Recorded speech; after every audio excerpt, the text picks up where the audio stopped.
sangat memalukan. Nah, itu kontennya perempuan. Tapi saya tidak sebut namanya. Dia pasti nonton nanti. Nah, jawabannya adalah ketika Allah Subhanahu wa Ta'ala menciptakan malaikat Jibril itu wujudnya itu sangat sempurna, sangat istimewa, sangat pokoknya indah lah, tidak bisa dibandingkan dengan makhluk-makhluk lain yang ciptaan Tuhan kita ini. Nah, dan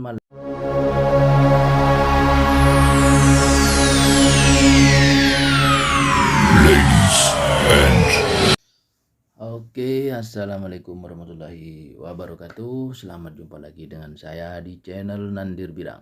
Ya, yang mana kontennya mulai sekarang ini, mulai kemarin-kemarin saya akan mengupas tentang apa yang perlu saya sampaikan kepada teman-teman semua dan subscriber saya semua, sekiranya bisa membawa kebaikan atau membawa keberkahan kepada teman-teman semua.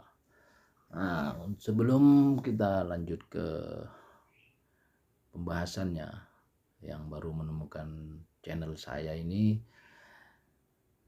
jangan lupa di subscribe, di like, di komen, dan ditekan tombol loncengnya biar tidak ketinggalan video-video selanjutnya. Karena apa? Nanti video-video selanjutnya akan menerangkan dan membahas, memberitahukan kepada teman-teman tentang kehidupan kita ataupun tentang agama, biar kita saling tahu, saling memahami, dan apabila ada kesalahan-kesalahan kata saya nanti mohon di protes atau di komen di kolom komentar. Oke.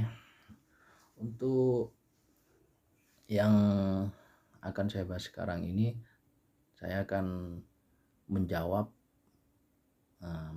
pertanyaan dari seorang YouTuber. Waktu itu saya komen di TikToknya tentang masalah dosa terhadap manusia ini. Kenapa saya meyakini manusia ini penuh dosa? Nah, itu sempat saya diprotes karena dia menilai saya itu tidak punya dosa, padahal itu salah. Nah, gitu. Nah, saya itu mengomentari kontennya beliau itu yang melanggar agama. Menurut saya melanggar agama. Karena apa? Mengumbar aurat dan sangat memalukan. Nah, itu kontennya perempuan. Tapi saya tidak sebut namanya. Dia pasti nonton nanti. Nah, jawabannya adalah ketika Allah Subhanahu wa Ta'ala menciptakan malaikat Jibril itu wujudnya itu sangat sempurna, sangat istimewa, sangat pokoknya indah lah, tidak bisa dibandingkan dengan makhluk-makhluk lain yang ciptaan Tuhan kita ini. Nah, dan malaikat Jibril dia sempat mempertanyakan, kenapa ya Allah engkau ciptakan aku seindah ini, seistimewa ini?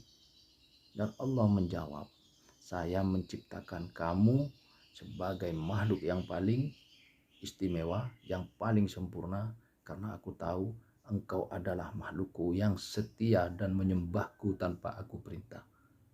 Nah, dan malaikat Jibril pun bertanya lagi, apakah suatu saat, suatu kelak nanti akan ada makhluk yang engkau ciptakan selain saya, seistimewa saya, seistimewa diriku ini, sesempurna diriku ini?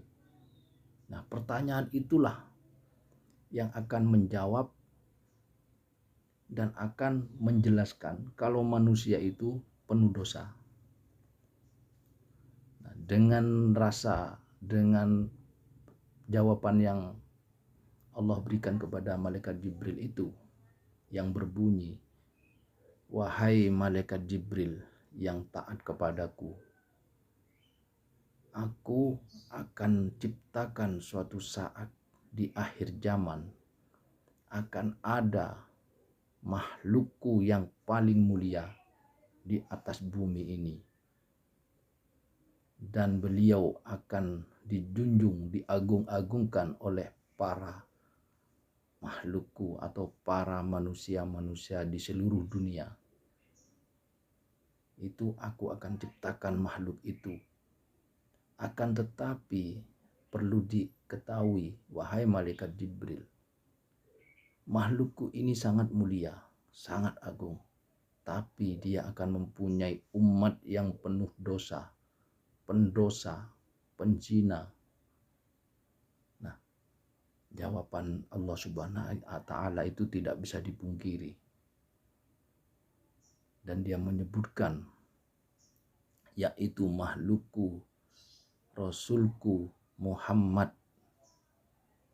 dialah makhlukku yang paling mulia, akan tetapi akan mempunyai banyak umat yang penuh dosa dan penuh penjinaan di akhir zaman nanti. Nah, apakah perkataan seperti itu tidak meyakinkan bahwa umatnya Nabi Muhammad itu adalah kita semua? Kita ini pendosa, sering melakukan dosa. Nah, untuk teman yang minta jawaban dari saya, itulah kenapa saya berani bilang, kalau apalagi perempuan sampai memperlihatkan auratnya, dan saya sempat berkomen kalau itu penghuni neraka, apakah saya salah? Apakah saya melanggar? Padahal saya itu mengingatkan bahwasannya kita sesama muslim, kalau dia muslim, kita wajib menegur dan mendai orang itu agar tidak melakukan hal-hal yang dilarang oleh agama kita, terutama agama Islam. Kita itu wajib sebagai muslim mendai teman-teman kita sesama muslim, itu wajib, asalkan jangan mendakwai, menceramai dia. Kalau menceramai itu urusan ulama-ulama besar atau ustadz-ustadz besar. Kalau kayak kita ini cuma orang Islam. Sebagai orang Islam, kita wajib mendai. Antara dai sama menceramai itu tidak sama. Sama halnya kita itu dokter sama kita. Dokter itu dianggap ustadz. Dan ada tetangga kita yang lagi sakit. Nah, apakah kita itu akan diam? Anggaplah orang itu kalau di bidang agama dia itu salah. Nah, kita kan harus mendai.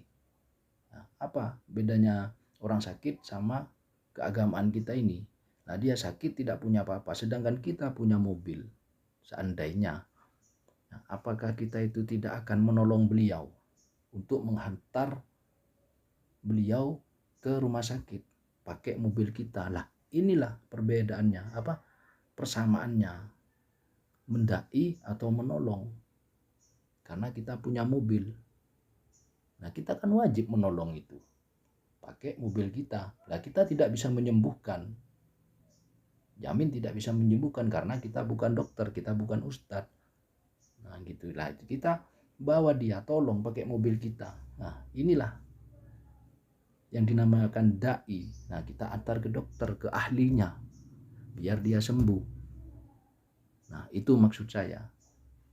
Apabila kurang jelas, tolong di komen lagi atau di protes lah istilah kasarnya. Jadi saya akan lebih jelas nanti menjelaskan kepada teman yang mungkin kurang jelas gitu. Jadi jawaban lagi, kembali ke jawaban yang tadi, Allah sudah membicarakan kepada malaikat Jibril bahwa ada makhlukku yang paling mulia, akan tetapi mempunyai umat yang pendosa, penjina. Apakah sekarang ini sudah tidak terbukti? Kan sudah terbukti kan? Apakah saya salah ngomong? Padahal saya ngomong apa adanya. Jujur, kita sebagai manusia biasa, bukan nabi kita ya. Kita ini termasuk umatnya Kanjeng Nabi yang dikategorikan pendosa. Jujur, kita pernah membentak orang tua mungkin, membentak rekan-rekan kita mungkin. Nah, itu sudah termasuk dosa. Monggo dicerna kata-kata saya ini. Allah sudah membicarakan tentang dosa-dosanya kita sebelum lahir. Nabi Muhammad pun belum lahir. Dosa kita sudah dibicarakan kepada malaikat Jibril. Awas, malaikat Jibril itu bukan makhluk sembarangan. Nabi Muhammad bukan makhluk sembarangan. Nah, kalau kita makhluk yang biasa saja. Nah, dan yang berbicara itu bukan dukun, tapi Allah Subhanahu wa taala, pencipta alam semesta.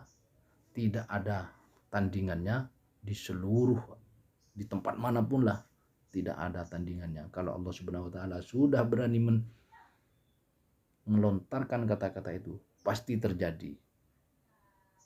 Nah, oke, sudah jelas teman-teman semua. Apabila ada salah, saya mohon maaf. Dan apabila ada pendapat lain atau tidak sama pengetahuan teman-teman yang lain, mohon di komen di kolom komentar, akan saya benahi, akan saya jawab. Oke, salam dari saya, salam santun dari saya, dan semoga penjelasan saya ini bermanfaat kepada orang tadi yang sempat bertanya kepada saya. Oke, wassalamualaikum warahmatullahi wabarakatuh. Salam sak duluran kabeh.